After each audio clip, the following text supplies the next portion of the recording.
relooker chez Luminel. Salon de beauté Luminel vous présente le journal. Luminel, osez être la plus belle.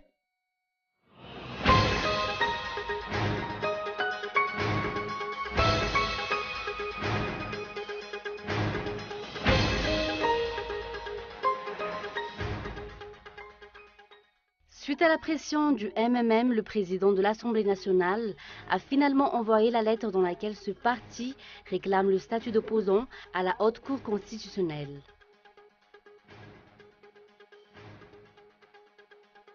Sommet de la francophonie, des prestataires réclament leur salaire. Ils étaient environ 150 à manifester devant le siège du comité d'organisation de la francophonie ce jour pour exiger le paiement de leur salaire. Les bombardements ont repris mercredi à Alep. Suspendant l'évacuation des civils des quartiers Est, le régime et les rebelles s'accusent mutuellement d'avoir brisé le cessez-le-feu conclu la veille.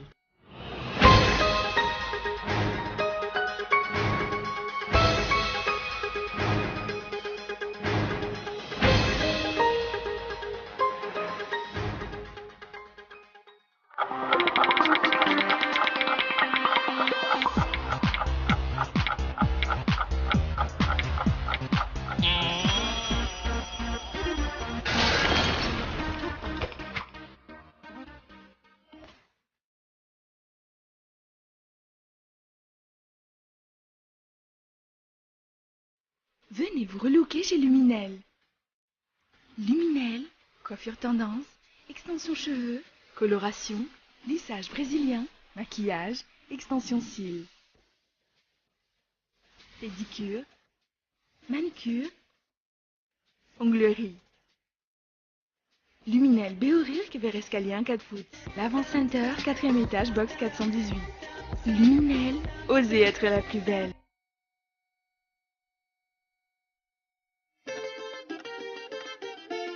Sur l'axe Boubangajouf, Akalana Restaurant vous accueille dans un joli cadre fleuri et convivial, idéal pour les repas en plein air.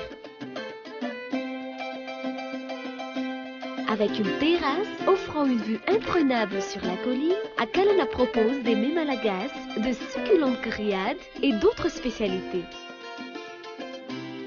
L'endroit propose aussi différentes distractions, la pétanque, le ping-pong et divers jeux de société. Enfin, le local peut accueillir les anniversaires, fiançailles, baptêmes et diverses réunions. Akalan, Mapafichanma Malagasy.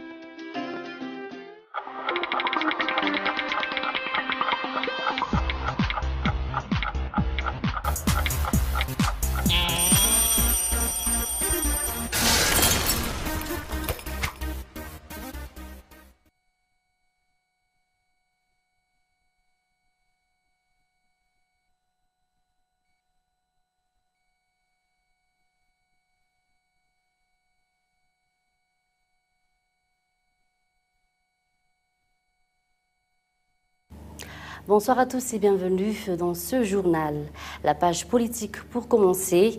Suite à la pression du MMM, le président de l'Assemblée nationale a finalement envoyé la lettre dans laquelle ce parti réclame le statut d'opposant à la Haute Cour constitutionnelle. Statut d'opposant conformément à ce que stipule la Constitution. L'article 14 de cette loi fondamentale dispose en effet que la Constitution garantit le droit d'opposition démocratique. Les yeux sont donc désormais rivés vers la HCC, rappelant que l'exécutif a à plusieurs reprises incité l'opposition à occuper la place qui lui revient au Parlement. En effet, jusqu'à aujourd'hui, la place du 7e vice-président du Sénat, comme celle de l'Assemblée nationale, reste vacante.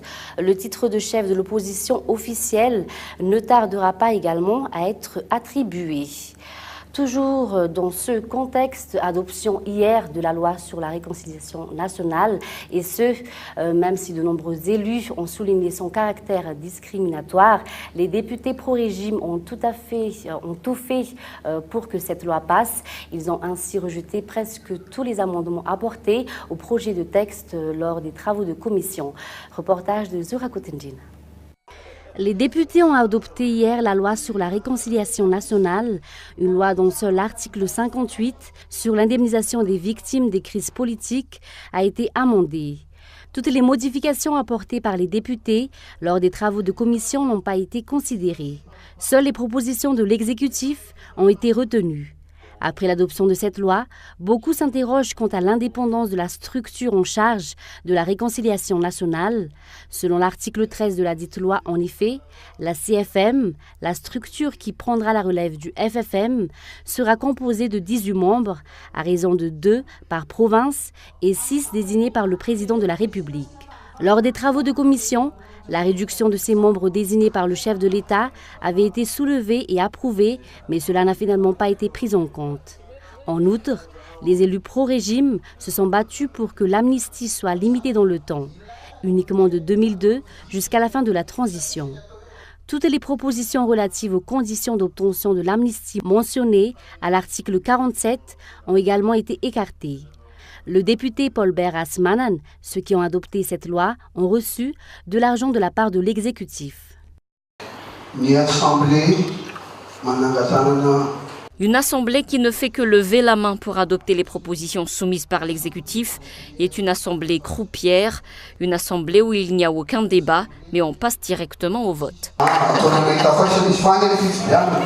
Rappelons qu'il y a 2 semaines, le FFKM s'est également prononcé sur la réconciliation nationale et notamment sur la non-poursuite du processus qu'il a initié en avril 2015 et qui est basé sur les principes des 4 F.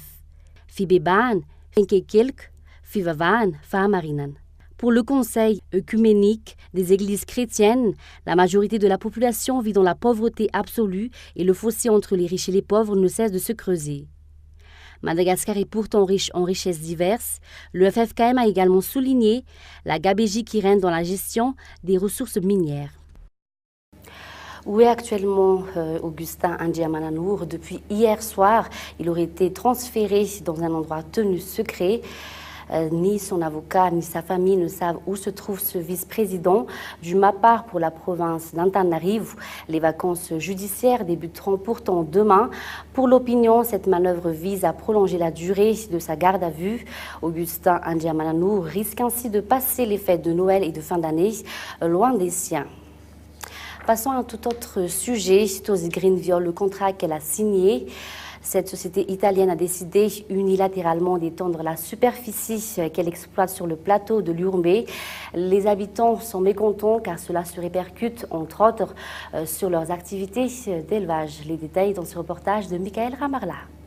Si la société Tosi Green, initiateur du projet d'exploitation agricole sur le plateau de l'Urumbé, opérait au début sur environ 2000 hectares de terrain, comme le stipule le contrat qu'elle a signé, actuellement les activités de cette firme italienne s'étendent sur plus de 4000 hectares.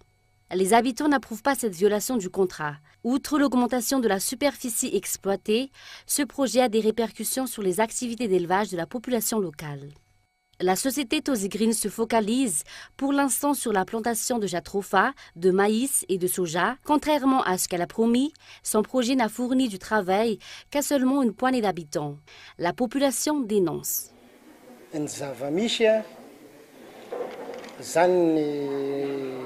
Les habitants ont commencé à contester ce projet depuis 2006. Plusieurs chefs de région se sont succédés depuis.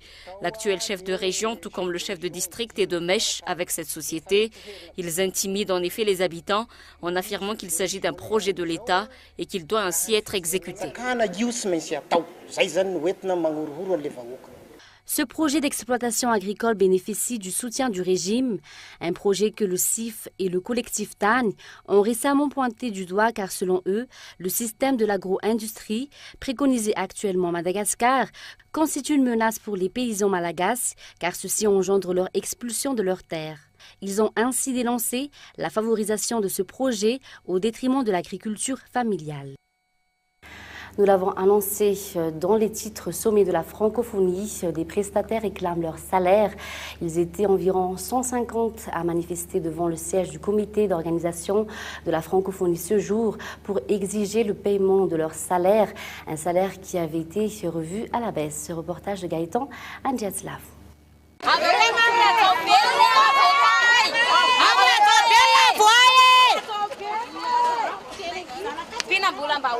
Ils se sont rassemblés à Tannarin pour réclamer leur salaire durant le sommet de la francophonie Ils ont travaillé pendant plusieurs jours au CCIVAT en tant que prestataires, mais plus de 2 semaines après cet événement, le comité d'organisation ne les a toujours pas payés. À l'approche des fêtes, ils réclament la totalité de leurs dus. Ils nous ont promis de nous donner 30 000 arrières par jour, mais nous n'allons recevoir que 12 000 arrières finalement. Selon leurs explications, ils étaient 150 à travailler au CCIVAT pendant 15 jours, c'est-à-dire avant, pendant et après le sommet. Non seulement leur salaire n'est toujours pas réglé, mais il a encore été révisé à la baisse. Si l'État n'a pas d'argent, il n'aurait pas dû accepter de recevoir le sommet de la francophonie. Ces prestataires prévoient de continuer leur manifestation devant le siège du comité d'organisation de la francophonie jusqu'à ce qu'ils obtiennent une réponse favorable. Ils vont ainsi porter les uniformes qu'ils ont mis durant le sommet. Les responsables croyaient-ils que ce problème allait passer sous silence comme celui du COMESA? En effet, plusieurs personnes ayant travaillé durant le COMESA n'ont toujours pas reçu leur indemnisation jusqu'à ce jour. Et l'actualité internationale, les bombardements ont repris mercredi à Alep, suspendant l'évacuation des civils des quartiers Est. Le régime et les rebelles s'accusent mutuellement d'avoir brisé le cessez-le-feu conclu la veille. France 24. Des bus, toujours dans l'attente de leurs passagers. Dans la matinée, une vingtaine de véhicules devaient évacuer les premiers groupes de rebelles et de civils. Mais avec la reprise des combats, tous restent pour l'instant pris au piège. Les rebelles accusent les milices chiites iraniennes d'empêcher les évacuations, alors que les autorités turques pointent directement du doigt la Syrie. Nous voyons maintenant que le régime syrien et d'autres groupes qui le soutiennent tentent d'empêcher la mise en œuvre du cessez-le-feu. L'accord prévoit un arrêt des opérations militaires contre les insurgés en échange de leur reddition et la possibilité pour eux d'être escortés vers la province d'Idleb aux mains des rebelles. Mais les premiers évacués sont censés être les blessés et les civils. Dans les secteurs toujours assiégés par l'armée syrienne, certains restent terrés dans les bâtiments détruits par les bombardements, malgré les appels répétés du régime. Les terroristes ont jusqu'ici refusé de partir. Ils s'obstinent à rester ici. Alors nous leur disons que l'armée syrienne leur laisse 2 choix possibles, se rendre ou mourir. Ce mercredi à Alep, plus d'une dizaine d'obus ont été tirés par les forces pro-gouvernementales qui resserrent toujours un peu plus leur nœud autour des insurgés. Selon les organisations humanitaires, la partie orientale de la ville est dans une situation d'urgence absolue. Ce mardi, des centaines de personnes ont été conduites vers des camps de réfugiés, mais près de 50 000 civils épuisés par le froid et la faim attendent toujours de quitter les lieux. Et enfin, présidentielle en Gambie, le parti de Jammeh conteste les résultats devant la Cour suprême. La délégation des chefs d'État d'Afrique de l'Ouest n'est toujours pas parvenue à convaincre le président gambien sortant de quitter le pouvoir. Les détails en images avec France 24. Président Buhari, le président Jammeh a-t-il été réceptif? Oh oui, très. Malgré l'apparente satisfaction du président nigérian Muhammadu Buhari, la solution est encore loin d'avoir été trouvée en Gambie. En mission dans la capitale Banjul, la délégation de la CEDEAO composée de plusieurs chefs d'État africains n'est pas parvenue à ses fins, à savoir convaincre Yahya Jammeh de céder pacifiquement le pouvoir. Une entrevue d'1 heure avec le président sortant, qui n'est qu'un début pour la présidente libérienne. Nous ne sommes pas venus pour un accord. Nous venons aider les Gambiens à organiser la transition. Ce n'est pas quelque chose qui peut aboutir en un seul jour. Il faut y travailler. La délégation ouest-africaine a ensuite rencontré Adama Barrow, le vainqueur de l'élection présidentielle, qui demande toujours à son rival d'accepter le résultat du scrutin. La présence de plusieurs chefs d'État africains sur le sol gambien n'a en tout cas pas dissuadé le président sortant Yahya Jammeh de déposer un recours devant la Cour suprême. Lui, qui avait pourtant reconnu sa défaite dans un premier temps. Pour l'opposition, Yahya Jammeh cherche simplement à gagner du temps, car la plus haute institution n'est pas opérationnelle, tous les juges n'ayant pas encore été nommés. Ce recours pourrait bien prendre plusieurs semaines. En cas de refus prolongé de Yahya Jammeh de quitter le pouvoir, la CEDEAO a prévenu, toutes les options, y compris militaires, sont sur la table. Un bref rappel des titres avant de nous quitter. Suite à la pression du MMM, le président de l'Assemblée nationale a finalement envoyé la lettre dans laquelle ce parti réclame le statut d'opposant à la Haute Cour constitutionnelle. Sommet de la francophonie, des prestataires réclament leur salaire. Ils étaient environ 150 à manifester devant le siège du comité d'organisation de la francophonie ce jour pour exiger le paiement de leur salaire. Et puis enfin, les bombardements ont repris mercredi à Alep, suspendant l'évacuation des civils des quartiers Est. Le régime et les rebelles s'accusent mutuellement d'avoir brisé le cessez-le-feu conclu la veille. Et c'est la fin de ce journal. Merci de votre fidélité. Bonne soirée à tous sur Cool TV. Au revoir.